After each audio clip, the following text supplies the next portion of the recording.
When Suzanne Summers was stricken with breast cancer and had a lumpectomy more than a decade ago, she refused to have breast reconstruction surgery, believing that medical research would at some point lead to a better way to restore her body. Well, that day came this summer when the Hollywood star and medical activist underwent a cutting-edge treatment called stem cell breast reconstruction.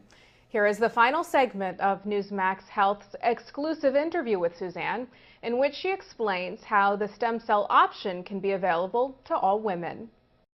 So if the average American woman wants to have stem cell breast reconstruction, what can she do? What are the options in this country right now, and does health insurance cover it?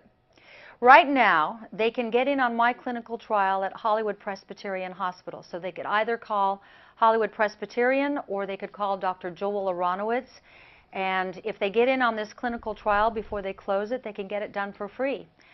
When this clinical trial is closed, because of the fact that it will have been a success, then hopefully then it will be standard of care and then insurance will pay for it. So I see it as a win-win. Suzanne, for many years, scientists have said that stem cells hold the promise to cure many diseases and save lives, even correct defects that we're born with, such as the type of congenital heart defect that took the life of your Three's Company co-star John Ritter. Do you think that stem cell science is finally living up to its promise? Stem cell science will live up to its promise if allowed to progress. And I know that the doctors in this country are itching to be able to use it. And everyone is afraid because they don't want the authorities to come down on them. So that's why, to me, my procedure is so important. I have a louder voice. I am able to get out in the media and in the internet and talk about this. And when the masses want something, they can make enough noise to get it to happen. And I think that's what's going to happen. Women, when I tell women about this, their jaws drop and they can't believe this is available. This is beyond breast cancer. This is, if you just want bigger breasts, you could also do this protocol, and it probably will have a negative effect on implants in the future, but implants have a lot of inherent problems with them, with leaking and moving and infections and things like this.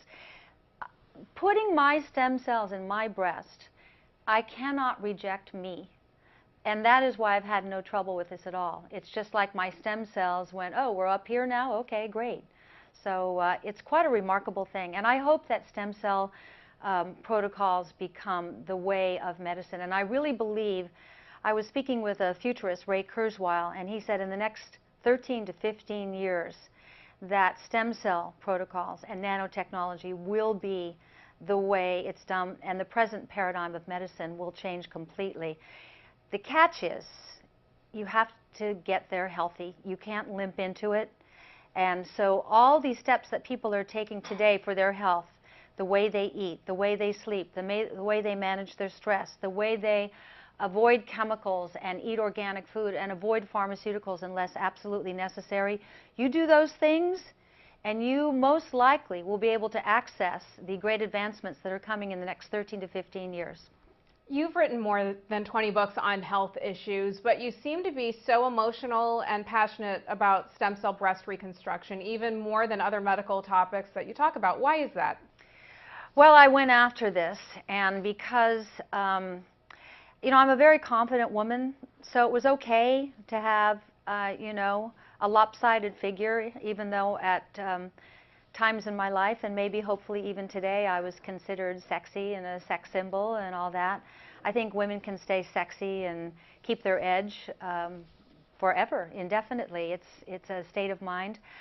But you know, 1 out of 8 women is getting breast cancer, and they're about to readjust that. Cancer is the biggest killer in the world. The devastating diagnosis is one thing, and then the double whammy of losing a body part can do a person in. And this, to me, I am passionate about because it can be so helpful on a psychological level. And if your emotions are positive, you can heal better But when you look down and you see nothing there and you don't feel like a woman, it has a devastating psychological effect on you. And I think that this will be very helpful. I am very passionate about this. I'm equally as passionate about this as I am about bioidentical hormones, which I believe I brought to the forefront, and also about alternative options for cancer. I just think that we each need to rethink the way we're taking care of our bodies. Suzanne, your story is an incredible one. You are truly an inspiration to so many women. If folks want to learn more about your experience with stem cell breast reconstruction, and if they want to learn also about your new talk show, Suzanne Somers Breaking Through, where can they go? Go to SuzanneSomers.com, and it's called Suzanne Somers Breaking Through. And I think this entire procedure is shown in episode 1, and I think you'll find it not only informative but extremely emotional, and I'm very proud of that show. Suzanne Somers, thanks so much. Thank you.